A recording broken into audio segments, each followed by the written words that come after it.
Praise the Lord. എല്ലാവർക്കും യേശുക്രിസ്തുവിൻ്റെ നാമത്തിലുള്ള സ്നേഹവന്ദനം. ഒരിക്കൽ കൂടെ ദൈവവചന ചിന്തകൾ നിങ്ങളുമായിട്ട് പങ്കിടുവാൻ ലഭിച്ച അവസരത്തിനായിട്ട് ദൈവത്തെ സ്തുതിക്കുന്നു. ഓൺലൈനിലൂടെ എന്നെ കാണുന്ന എല്ലാ പ്രിയ സ്നേഹിതർക്കുമുള്ള സ്നേഹവന്ദനങ്ങളെ അറിയിക്കുകയാണ്.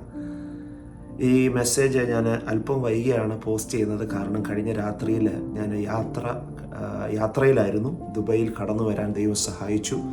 ഇന്ന് വൈകിട്ട് മുതൽ അടുത്ത ഞായറാഴ്ച വൈകിട്ട് വരെ ഞാൻ വിവിധ മീറ്റിങ്ങുകളിൽ വചനം പങ്കിടുന്നു. വരാൻ ആഗ്രഹിക്കുന്നവർ തീർച്ചയായിട്ടും നിങ്ങൾ പങ്കുചേരുക. പ്രത്യേകിച്ച് ഇന്ന് വൈകിട്ട് നടക്കുന്ന സ്പെഷ്യൽ മീറ്റിങ്ങിലേക്ക് ഞാൻ നിങ്ങളെ സ്വാഗതം ചെയ്യുകയാണ്. മീറ്റിങ്ങിൻ്റെ ഫ്ലയേഴ്സ് നിങ്ങൾക്ക് ഇതിനോടൊപ്പം കാണാനായിട്ട് കഴിയും. വചന ചിന്തയിലേക്ക് കടക്കട്ടെ. ദൈവം പറഞ്ഞ വാക്കുകൾ എല്ലാം സത്യമാണ്. ദൈവത്തിൻ്റെ സ്വഭാവം സത്യമാണ് എന്നുള്ളതാണ്. ദൈവത്തിൻ്റെ നേച്ചർ ഹീസ് ട്രൂ, ഒരിക്കലും മാറ്റം വരില്ല. എബ്രായ ലേഖനത്തിൽ പറയുന്നു, യേശുക്രിസ്തു ഇന്നലെയും ഇന്നും എന്നേക്കും അനന്യം തന്നെ, മാറ്റം വരാത്ത, ഒരിക്കലും വാക്കുമാറ്റാത്ത, സത്യം മാത്രം പറയുകയും സത്യം സ്വഭാവമായി ഉള്ള ഒരു വ്യക്തിയാണ് നമ്മുടെ ദൈവം. നമ്മുടെ ദൈവം ഒരിക്കലും ഭോഷ്ക് പറഞ്ഞ ചരിത്രമില്ല.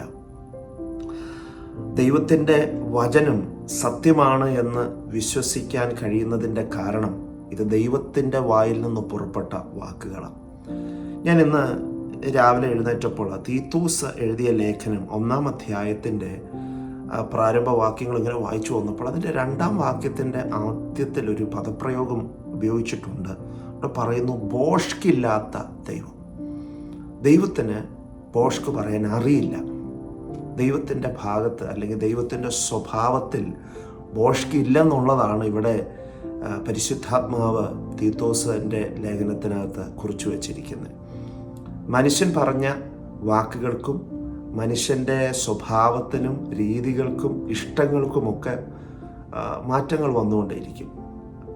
ആ മാറ്റങ്ങൾക്കനുസരിച്ച് അവരുടെ വാഗ്ദാനങ്ങൾക്ക്, അവർ ചെയ്ത പ്രോമിസസിന് മാറ്റങ്ങൾ വരും. നമ്മളോട് ഇഷ്ടമുള്ള ആൾ നാളെ ഇഷ്ടമില്ലാതെ വരുമ്പോൾ പറഞ്ഞ വാക്ക് തിരുത്തും. എന്നാൽ ദൈവം അങ്ങനെയല്ല കേട്ടോ. ദൈവത്തിന് നമ്മോട് ഇഷ്ടം ആരംഭിച്ചത് നമ്മളിൽ നിന്ന് ദൈവം തിരിച്ചൊന്നും പ്രതീക്ഷിച്ചുകൊണ്ടല്ല. നാം ദോഷികളായിരിക്കെ, നാം ദൈവത്തിൽ നിന്ന് അകന്ന് ജീവിച്ചിരിക്കുമ്പോൾ, അല്ലെങ്കിൽ പാപത്തിൽ ജീവിക്കുന്ന സമയത്ത്, ദൈവത്തെ അറിയാത്ത കാലഘട്ടത്തിൽ പോലും ദൈവത്തിൻ്റെ വിശ്വസ്തതയും ദൈവത്തിൻ്റെ അനുഗ്രഹങ്ങളും ദൈവത്തിൻ്റെ വാഗ്ദത്തങ്ങളും ഒക്കെ നമുക്കുണ്ട്. അതൊരു വലിയ സത്യമാണ്. ഞാൻ ഈ കഴിഞ്ഞ ദിവസം ഒരു ചർച്ചയിൽ പ്രസംഗിച്ചപ്പോൾ ഇങ്ങനെ പറഞ്ഞു, ഈ വേദപുസ്തകത്തിനകത്ത് 7000-ത്തിലധികം വാഗ്ദത്തങ്ങൾ രേഖപ്പെടുത്തിയിട്ടുണ്ട്. ഈ വാഗ്ദത്തത്തെ ഓരോ ദിവസവും മുട്ടിമുട്ടിയാണ് നമ്മൾ ഓരോ ദിവസം ജീവിക്കുന്നത്. അതായത് ഈ ഭൂമി ജനിച്ച എല്ലാ വ്യക്തികളും ദൈവത്തിൻ്റെ പ്രോമിസസിനെ എക്സ്പീരിയൻസ് ചെയ്യുന്നുണ്ട് ഓരോ ദിവസവും. അത് ആ വ്യക്തി ദൈവത്തെ യഥാർത്ഥമായി സ്നേഹിക്കുകയോ സേവിക്കുകയോ ചെയ്യുന്നുണ്ടോ എന്ന അടിസ്ഥാനത്തിലല്ല. ദൈവം വെച്ചിരിക്കുന്ന ഒരു സിസ്റ്റമാണ്. ദൈവത്തിൻ്റെ പ്രോമിസസുകളെല്ലാം ദൈവം എല്ലാവർക്കുമായിട്ട് ദൈവം കൊടുത്തിരിക്കുന്ന, ഈ ഭൂമി ജനിച്ചു വീഴുന്ന ദൈവത്തിൻ്റെ എല്ലാ സൃഷ്ടിക്കും ദൈവത്തിൻ്റെ വാഗ്ദത്തങ്ങളും അനുഗ്രഹങ്ങളുമുണ്ട്. ഞാനത് വിശ്വസിക്കുന്നു. അതുകൊണ്ടാണ് ദൈവവചനം പറയുന്നത്, ദുഷ്ടന്മാരുടെ മേലും നീതിമാന്മാരുടെ മേലും ദൈവം മഞ്ഞും മഴയും അയക്കുന്നു. അപ്പം അവിടെ വേർതിരിവുകളൊന്നുമില്ല. ദൈവത്തിൻ്റെ അനുഗ്രഹങ്ങളും ദൈവത്തിൻ്റെ വാഗ്ദത്തങ്ങളും എല്ലാവർക്കുമുണ്ട്. ദൈവം വാക്കു മാറുന്നവനല്ല. ദൈവത്തിൻ്റെ സ്വഭാവത്തിന് ഒരിക്കലും മാറ്റമില്ല. അതുകൊണ്ട് ഇന്ന് നിങ്ങൾ ഏതെങ്കിലും വിഷയത്തിനകത്ത് ഭാരപ്പെട്ടിരിക്കുവാണെങ്കിൽ, നിങ്ങൾ തളർന്നിരിക്കുവാണെങ്കിൽ, നിങ്ങൾ വിശ്വസിക്കണം, എൻ്റെ ദൈവം വാക്കുമാറാത്തവനാണ്. എൻ്റെ ദൈവത്തിൻ്റെ വചനത്തിന് മാറ്റമില്ല. അതുകൊണ്ട് ഈ വിഷയത്തിനകത്ത് ദൈവം എന്നോട് പറഞ്ഞത്, ദൈവം എന്നെ അറിയിച്ച ആലോചനകൾ അതെല്ലാം സംഭവിക്കും. അതിനകത്ത് ഒരു വ്യത്യാസവുമില്ല. പ്രിയമുള്ളവരെ, ഞാനിന്ന് ഈ ഓൺലൈനിലൂടെ നിങ്ങളോട് വചനം സംസാരിക്കുമ്പോൾ എൻ്റെ ഒരു അനുഭവം ഞാൻ പറയട്ടെ. ഇന്ന് ഒരു സുവിശേഷ പ്രസംഗിയായിട്ട് പലയിടങ്ങളിൽ പോകാൻ ദൈവം അവസരങ്ങൾ ഒരുക്കുന്നു. എന്നാൽ ഞാൻ ജനിച്ചു വീണ സമയത്ത് ഞാൻ വളരെയധികം രോഗബാധിതനായിട്ട് ICUവിൽ അഡ്മിറ്റായിരുന്നു. ഏകദേശം 3 ആഴ്ചയോളം ഞാൻ അഡ്മിറ്റായിരുന്നുവെന്ന് എൻ്റെ മാതാപിതാക്കന്മാർ സാക്ഷ്യത്തിലൂടെ പലപ്പോഴും പറഞ്ഞ് ഞാൻ കേട്ടിട്ടുണ്ട്. മഞ്ഞപ്പിത്തം ബാധിച്ച് വിവിധ രോഗങ്ങളാൽ ഭാരപ്പെട്ട് ICUവിൽ കിടന്ന സമയത്ത് എൻ്റെ മാതാവും വളരെ ശാരീരിക ക്ലേശത്തിലൂടെ കടന്നുപോയി. എൻ്റെ വലിയമ്മച്ചി എല്ലാ ദിവസവും 2-3 തവണ ഈ ഗ്ലാസ് വിൻഡോയിലൂടെ എന്നെ കാണാൻ ഒരു അവസരം അവർ കൊടുക്കും. അന്നേരം വലിയമ്മച്ചി അവിടെ ആ വിൻഡോയുടെ അവിടെ വന്ന് നിന്ന് കണ്ണുനീരൊഴുക്കി പ്രാർത്ഥിക്കും. ആ പ്രാർത്ഥനയാണ് എന്നെ ഇന്നിവിടെ വരെ എത്തിച്ചത്. ആ പ്രാർത്ഥന കഴിഞ്ഞ് ഓരോ ദിവസവും മടങ്ങി വരുമ്പോൾ താൻ ധൈര്യത്തോടെയാണ് വരുന്നത്. ആ പ്രാർത്ഥനയിൽ ഒരിക്കൽ കഴിഞ്ഞ് വരുന്ന സമയത്ത് ഒരു ദൈവദാസൻ എൻ്റെ വലിയമ്മച്ചിയെ കണ്ടിട്ട് ഒരു ദൈവാലോചന ഇങ്ങനെ പറഞ്ഞു, ഈ മകന് വേണ്ടി ഇന്ന് നീ കണ്ണുനീരൊഴുക്കുന്നെങ്കിൽ നാളുകളിൽ ദൈവം ഈ മകനെ ദൈവരാജ്യത്തിന് വേണ്ടിയിട്ട് ഉപയോഗിക്കും, ദൈവരാജ്യത്തിൻ്റെ ഒരു പ്രസംഗിയായി സുവിശേഷകനായി ഉപയോഗിക്കും എന്നുള്ള ആ വാഗ്ദത്തം അന്ന് ഞാൻ ഹോസ്പിറ്റലിൽ ICU കിടക്കുമ്പോൾ എൻ്റെ വലിയമ്മച്ചിക്ക് ഒരു ദേവദാസനിലൂടെ പരിശുദ്ധാത്മാവ് നൽകി. അന്ന് മരണത്തെ മല്ലിട്ട് അല്ലെങ്കിൽ രോഗബാധിതനായി കിടക്കുമ്പം ഇതെങ്ങനെ സംഭവിക്കുമെന്ന് വേണമെങ്കിൽ ചിന്തിക്കാം. എന്നാൽ ഇന്ന് 30-ലധികം വർഷം കഴിഞ്ഞ് തിരിഞ്ഞു നോക്കുമ്പോൾ ദൈവം പറഞ്ഞ വാക്കിന് മാറ്റം വന്നില്ല. കാരണം എൻ്റെ ദൈവത്തിന് ഭോഷ്ക് പറയാൻ അറിയില്ല.